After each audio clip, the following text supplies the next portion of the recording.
But why should you want peace? Conflict is the very essence of life. And speaking of conflict, he released my hands.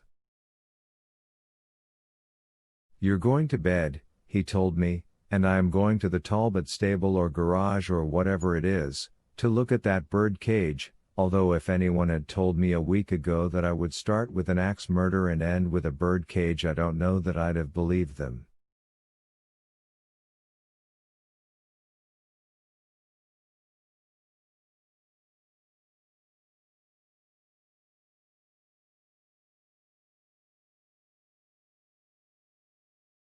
He gave me a little shove and started toward the house.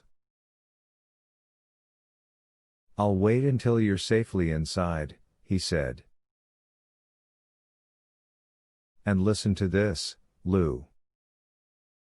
We may be through or we may not, but I want you to promise that you'll not do any more night investigating.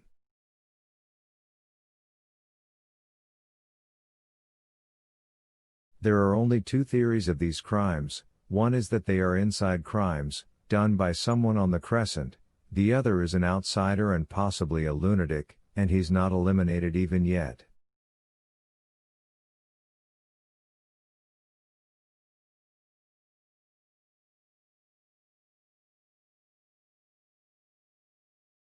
And I don't know which is the worst.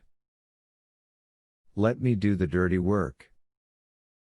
Is it a promise? I thought you said I had no courage. Moral courage, child. I haven't a doubt you would fight your weight in wildcats, but there's a difference. With that he let me go, and stood watching me until I was safely inside the house. Then he swung rapidly but silently toward the Talbot garage, and I turned to the front of the house in an experience which I still cannot remember without a shiver.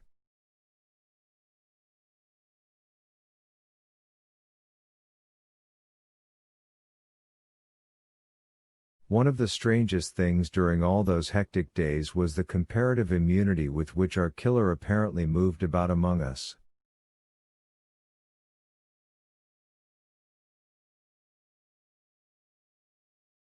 Police might be scattered here and there, and usually were, we ourselves might be on guard, our houses locked and our windows bolted.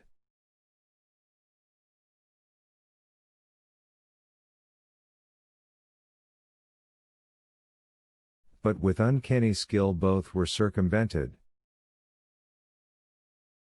Thus, although I cannot say that our kitchen door was in full view from the garage that night, it was at least dangerously close to where Herbert Dean and I sat talking.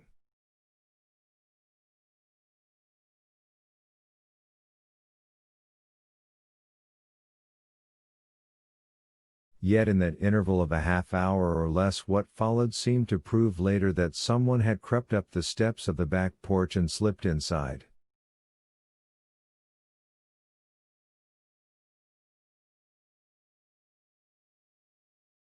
I had no idea of this, of course.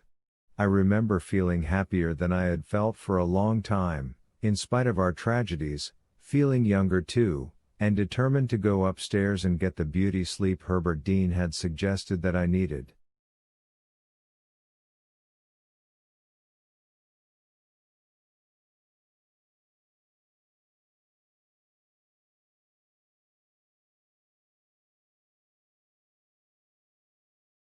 I think I was even humming a little under my breath as I went forward through the dark hall, although I stopped that at the foot of the stairs for fear of Mother.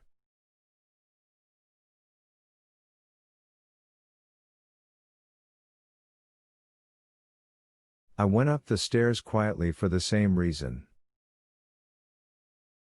There was a low light in the upper hall, but it only served to throw the shadows into relief, and it was while I stood at the top of the stairs that I thought I saw Holmes moving back in the guest room passage.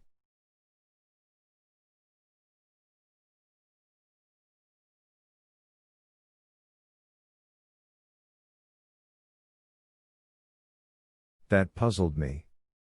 He was locked in, Or should have been, and after a moment's hesitation I went down to the landing again and back along the hall.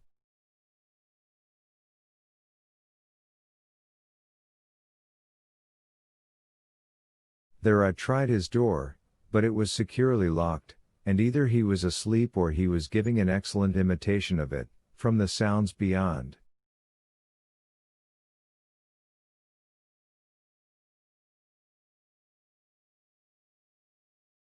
I decided then that I had been mistaken, so I wandered to the end window of the guest room and glanced out at the Dalton house.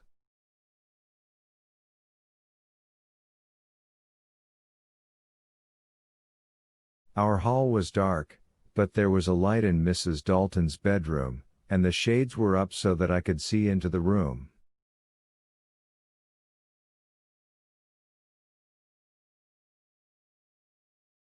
She was there, and so far as I could make out she was walking the floor and crying. She was in her nightdress, and without her high heels she looked small and pathetic. Old, too, I had never thought of her before as an old woman. It came to me then that there was real tragedy in the picture framed by those windows, the tragedy of loneliness and some mysterious grief which was the more terrible because it was so silent and repressed.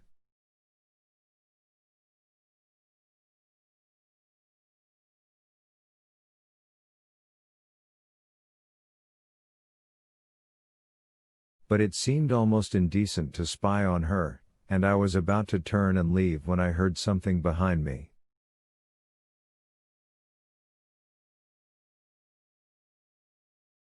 It was not a step, it was a stealthy movement, almost inaudible. And with that something or somebody caught me by the shoulder, I screamed, and that is all I remember.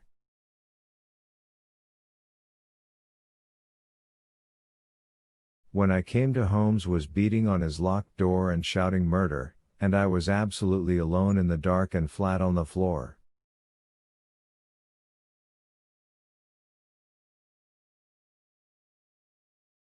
Deadly sick at my stomach, too, and with a queer numb feeling in my head. Then I heard sibilant whispering, and I knew that Mary and Annie were on their staircase and afraid to come down.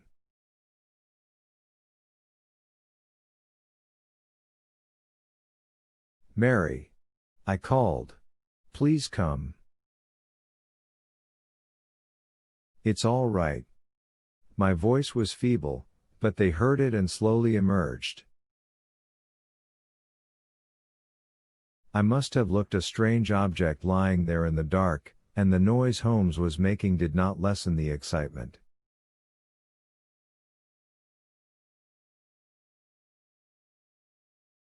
With the lights on they gained some courage, however, and Annie roused Mother and told her I was half killed, which seemed to me to be the truth at that time.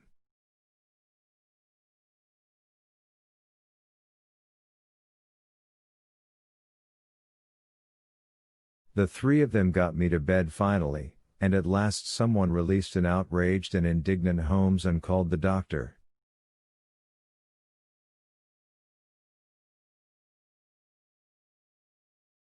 I had a huge lump on the top of my head, and a nausea from concussion which bothered me more than the bump. But all the time I was being petted and patted, as the doctor put his examination of my skull. The police were carefully searching the house.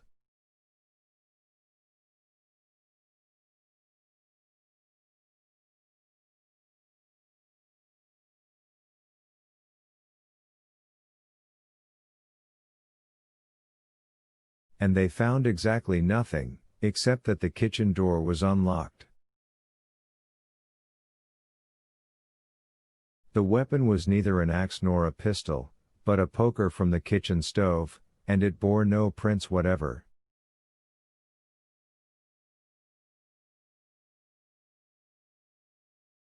I believe they suspected Holmes that night.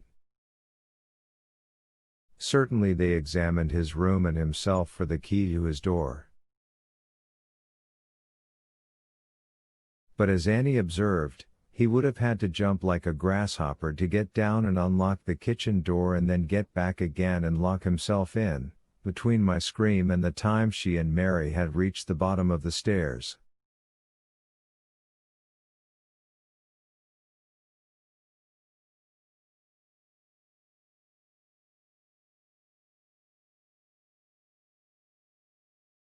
So far as they worked it out, I had trapped someone in the back hall. There is a space there where the hall widens, and whoever it was hid in the angle of the wall there.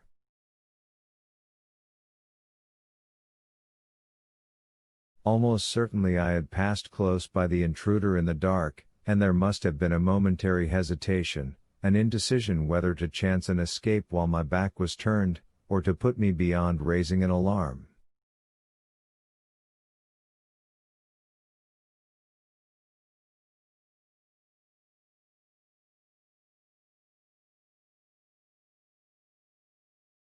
But you raised the alarm all right, the inspector said that night with a chuckle.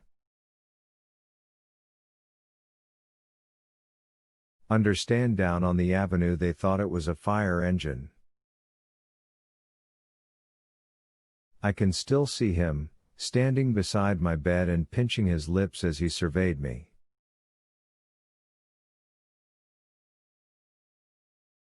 He was holding a bit of the green stem of some plant or other, in his free hand.